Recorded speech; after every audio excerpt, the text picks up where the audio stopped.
Сәлем достар, қалдарыңыз қалай? Бүгін мен сіздерге түйме қыз ертегі үзіндісін айтып беретін боламын. Авторы Ханс Кристиан Андерсен. Ал ендеше мен оқып беремін. Көртышқан өз үйінен көрші тышқанның есігіне дейін жер асты көшесін қазды. Көршісі мен әсем қыз алаңқайда қанша серуендеймін десе де рұқсат берді. Көртышқанның бәр айтқаны, онда жатқан құстан қорықпаңдар деген сөз болды. Бұл қауырсыны да, тұмсығы да бар нағыз құстың өзі еді. Бишара құс сірә үсіп қатып қалса керек. Қыз құсты қатты аяп кетті. Түйме қыз түні бойы көз ілмеді. Ол құрғақ қылтанақтан әдемі кілем тоқыды. Құсты орап тастады. Құстың мамығын тауып алды да қарлығашты қымтап қойды. Қош бол, сүйікті құсым, деді түйме қыз. Қош, жаз айында әсем ән салып бергенің үшін рахмет саған. Басын иіп құстың кеудесіне басты да шоршып түсті. Оның ішінде бірдеңе дүрсілдеп тұрады. Бұл құстың жүрегі еді. Ол тірі еді.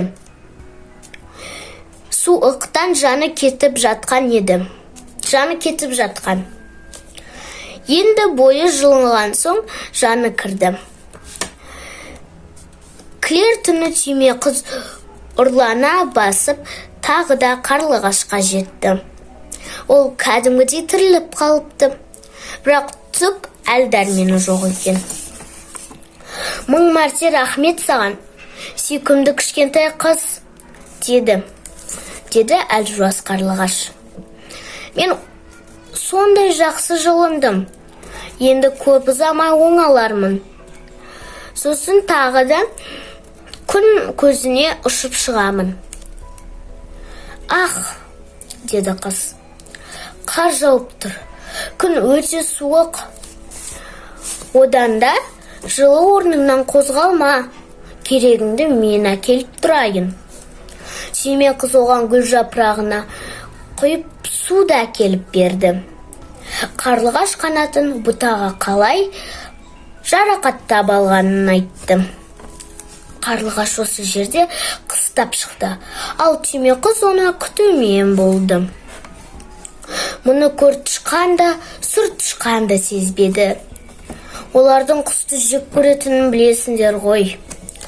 Көктем келіп күн жылынған соң, қарлығаш та қызбен қоштасты.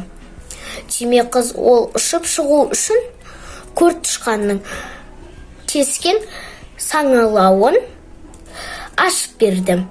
Қош бол, сүйкімді құттай қыз, деді де қарлығаш самғап ұша жөнелді. Егер де балалар, бұл үзінді сендерге ұнаса, менің арнама жазылып, лайк басуды ұмытпаңыздар. Ал ендеше мен видеомды аяқтаймын. Барлықтеріңізге пока-пока!